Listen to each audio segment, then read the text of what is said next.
Joe கிச்சனில் இன்றைக்கி paleo bread sandwich எப்படி பண்ணுறதுன்னு பார்க்கலாம். இந்த வீடியோ பார்த்துட்டு மறக்காமல் உங்கள் கமெண்ட்ஸை போடுங்க. சப்ஸ்கிரைப் பண்ணாதவங்க சப்ஸ்கிரைப் பண்ணிவிட்டு பெல் ஐக்கானை மறக்காமல் ப்ரெஸ் பண்ணுங்கள்.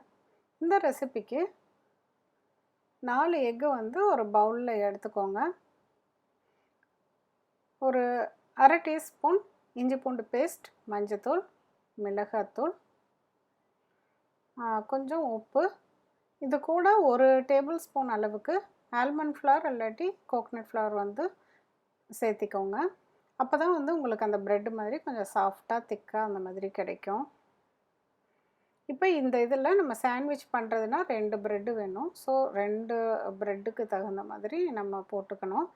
இப்போ 1/2 ஸ்பூன் ஒரு பேனில் நெய் விட்டோன்னே அதுக்கப்புறமேலு இந்த எக் மிக்சரில் பாதி மட்டும் போட்டுட்டு கவர் பண்ணி வச்சுருங்க. கவர் பண்ணிவிட்டு நல்லா லோ ஃப்ளேமில் வச்சுட்டு மெதுவாக வேக வைங்க.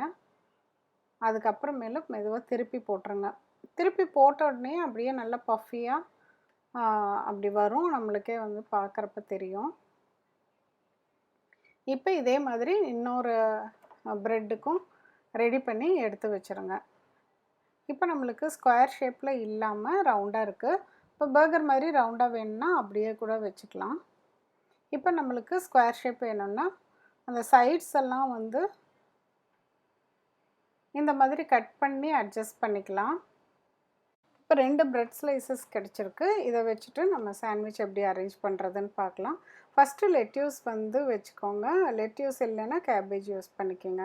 1 டேபிள் ஸ்பூன் எக்லெஸ் மயோனைஸ் தான் யூஸ் பண்ணியிருக்கேன். இதோட லிங்க் டிஸ்கிரிப்ஷன் பாக்ஸில் போட்டிருக்கேன். அப்புறம் டொமேட்டோ 2 ஸ்லைசஸ் வச்சுட்டு மேலே ஒரு ஸ்லைஸ் செடார் சீஸ் வச்சுட்டு அதுக்கப்புறமேலு கவர் பண்ணிடுங்க. அவ்வளோதான், சிம்பிளான இந்த சாண்ட்விச் ரெடி ஆயிடுச்சு. கண்டிப்பாக இதை செஞ்சு பாருங்கள். செஞ்சு பார்த்துட்டு உங்கள் கமெண்ட்ஸை சொல்லுங்கள். மீண்டும் ஒரு புதிய ரெசிபியோடு உங்களை சீக்கிரம் மீட் பண்ணுறேன். தேங்க்யூ.